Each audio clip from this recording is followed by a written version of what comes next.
Америкт бол морин хуур маш хүчтэйгээр сүүлийн хэдэн жил хотод сургалтын төвүүд нэгдснээр ингэж маш хүчтэй дэлгэрч байгаад миний биеэр хараад үнэхээр бахархдаг. Тэгээд энэ удаагийн наадам маань бас Колорадо мужийн ажны морин хуур төвтэй хамтарч ингэж олон хүний хүч хөдөлмөр тэгээд энэ тухайн хотуудынхаа их сургуулиудын байрыг ингэж түшгэлж зохион байгуулагдгаараа бас онцлогтой байдаг. Тэгээд энэ наадмын маань үнэхээр ач холбогдол маш өндөр. Яг гэвэл Монгол гэдэг улс маань өөрсдийн гэсэн өв соёлтой ийм ёс заншилтай ийм арт түмэн агуулх арт түмэн гэдгийг дэлхийд дахинд Америкийн өнцөг болон бүрц сурч мууж байгаа хүүхдүүдээр дамжуулаад Монгол өв соёлоо ингэж Америкийн хүмүүст сурталчилна гэдэг бол энд маш том үйл явдал байдаг. Тэгээд энэ бүхнийг хараад маш их бахархдаг. Тэгээд миний би энэ удаагийн наадамд морин хуурыг дэмжих Сэндийн Бачлан санг төлөөлж морин хуур сонирхогч хүүхдүүдийн урам зориг эсэргэх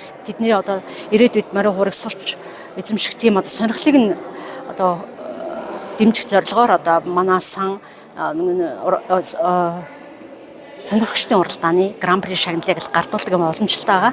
Тэгээ энэ удаа бас энэ шагналаа гардуулахаар хүрсэж ирсэн. Тэгээд бас миний би өөрөө хөгжимчин учраас энэ наадмын гала концертанд өөрийнхөө бас хөгжмийг тоглоод ингээд энэ олон өв соёлоо сурчилж байгаа хүмүүстээ өөрийн бас чадчих нэгээрээ туслахыг ингэж зорж ингэж энэ наадмуудад оролцдог.